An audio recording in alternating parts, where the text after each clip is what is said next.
Back. Are there additional Republicans? The gentleman from Illinois is recognized for 2 minutes. Well, Mr. Chairman, thank you, and I want to thank you for your leadership and for holding the markup today. Like many of my colleagues, I'm concerned about the growing number of traffic fatalities across the country, and in Illinois, almost 1,100 people lost their lives last year. I see great potential in autonomous vehicle technology, and I think what we're working on today can help reduce the number of traffic fatalities because we know that a vast majority of them are caused by human error. AVs also have the great potential to improve quality of life for the elderly, for the disabled, for those underserved by public transit. I believe the package we have in front of us today will keep the United States competitive in the global auto industry, and I support the efforts to clarify federal and state roles and to encourage testing, development, and deployment of autonomous vehicles. And I'm also very interested in the cybersecurity aspect of what we're dealing with today. As we all know, no one can honestly promise that their system is perfectly secure. That doesn't mean we should stop innovating, however. It does mean that we need the industry and government to work together to ensure that our roads remain safe.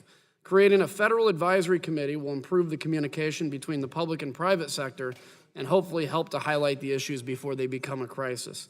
Again, Mr. Chairman, I want to thank you for holding the markup and for moving these proposals forward, and I yield back. Thank you. The gentleman yields back. Thank you, Mr. Chairman, and I'll make it brief. As we've discussed previously, public acceptance and adoption of this technology is essential and critical to its ability to reach full potential and to reduce the number of traffic fatalities. Addressing concerns about cybersecurity is an important piece of building trust and ensuring the public that these vehicles are in fact safe to deploy.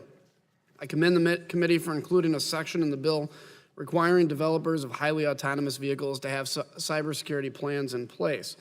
However, I think the section should be improved to ensure any cybersecurity blind spots can be addressed early through partnership and collaboration.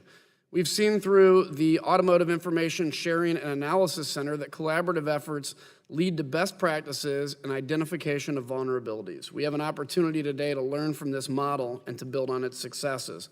My amendment will ensure a level of accountability and oversight of the cybersecurity aspect by requiring the cybersecurity plans be approved by the advisory council created by this legislation.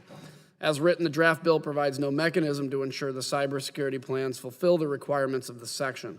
I do look forward to working with the committee and anyone else that's interested in approving this section of the bill in understanding of how we're going today and some potential changes before full committee. I will ask unanimous consent to withdraw my amendment, and I'll yield back.